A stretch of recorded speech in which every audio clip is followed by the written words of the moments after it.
So when I moved to Las Vegas in 1998, I was told, and I came out with a philosophy. Straight bet means no parlays, no teasers, no nothing, and flat bet. Find a unit size and stay with that unit size. And that's what I did the first few years in town. So is bigger better for beginning bettors? Not so much. More experienced bettors can and should make step-up size wagers when they're seeing things clearly. And the first thing I want to point out here is called the Kelly criteria. And look, it's a short show. This is something you might want to Google.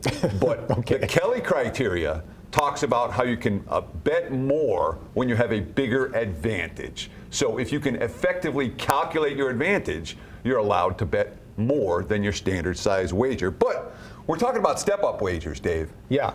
And with step-up wagers, for sure, double, okay. 2.5 times, okay.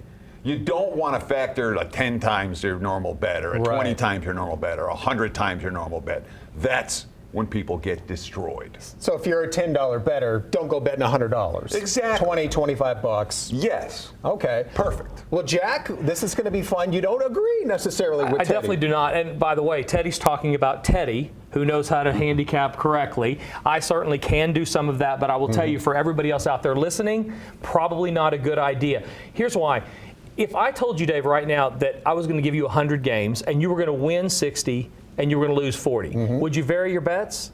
Or would you stay the bet as much as you could and take your profit? Seems like the smart thing would be to stay the exactly, course. And that's the problem. Most people out there that are varying their bets, they do it because they realize that I can't win more than I lose. And so there are opportunities for guys that know exactly what they're doing. For most people listening, it's not a good idea. I don't ever want to go 3-1 and lose money. You can't control in-game injuries. You can't control in-game turnovers.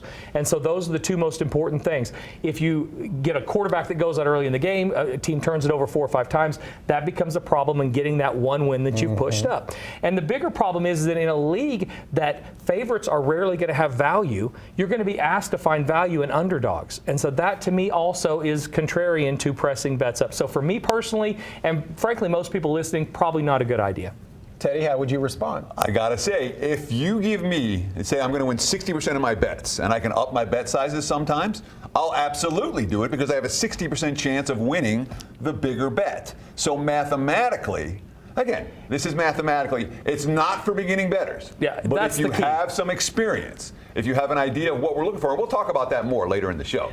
But there's a reasonable rationale to adjust your unit sizes, not like crazy, but moderately. Teddy can't get out of his brain. Most people do not need to be varying bets. 60 and 40 is plus 20. Take your profit, bet as much as you can on all of them, and move on down the line. That's my opinion. So we definitely disagree, which is nice.